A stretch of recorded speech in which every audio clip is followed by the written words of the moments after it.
નમસ્કાર, આમ જોઈ રહ્યા છો નેશન પ્લસ ન્યૂઝ. હું છું આપની સાથે હેતલ ભગત.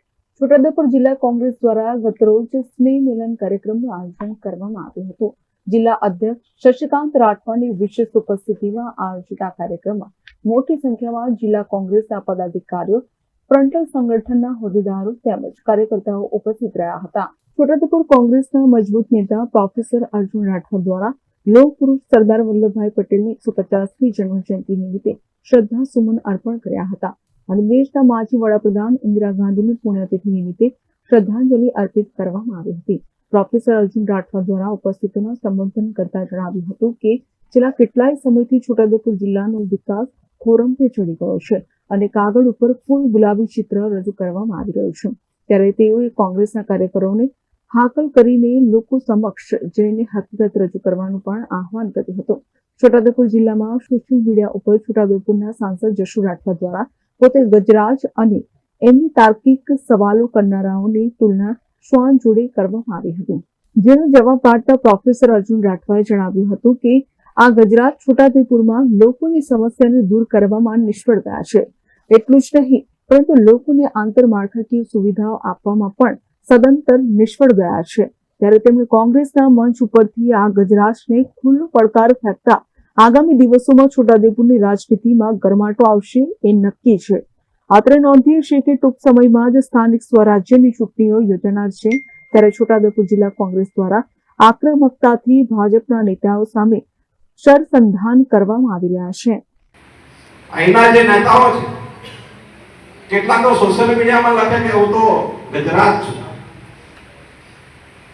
હું ગજરાજ, અને મને સવાલ કરે આ કોંગ્રેસના લોકો એ શું છે? એ સોશિયલ મીડિયા જોયું હોય, ભાષણો પણ કરે છે. શું કહે છે? અમે ગજરાજ અને અમને સવાલ કરે છે કૂતરા. આવું એ સોશિયલ મીડિયામાં લખે છે, આવા એ ભાષણો કરે છે. એ ગજરાજને આ મંચ ઉપરથી આપણે કહીએ છીએ કે ભાઈ તારામાં થોડી ઘણી પણ તાકાત હોય તો આ છોટાઉદેપુરના ટ્રાઇબલ સમાજના 25 કરોડ રૂપિયા પાછા જે ચોરાયા છે તે પાછા લાવી આવો. એ ગજરાજને થોડી પણ તાકાત હોય તો નલ સે જલ યોજનાનું જે કૌભાંડ થયું છે એના રૂપિયા પાછા લાવ અને નળમાં પાણી આવે એવું કઈ ગોઠવ, જો તારામાં તાકાત હોય તો.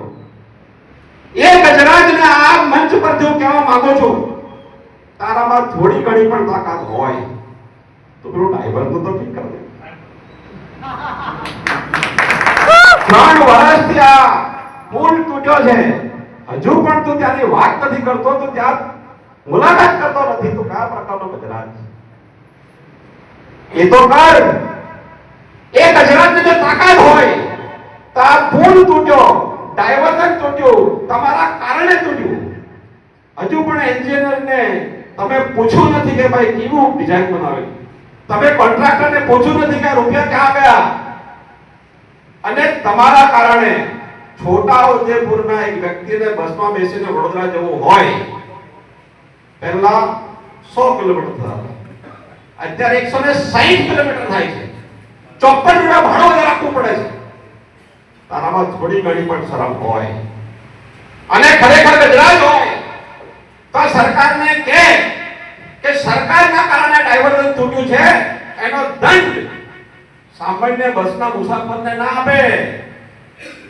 બીજું કઈ ના કરો તો કમસે કમ આજે વધારાના 54 રૂપિયા જે લો છો એ તો બંધ કરો. Rehan Patel, Nation Plus News, Chhota Udepur.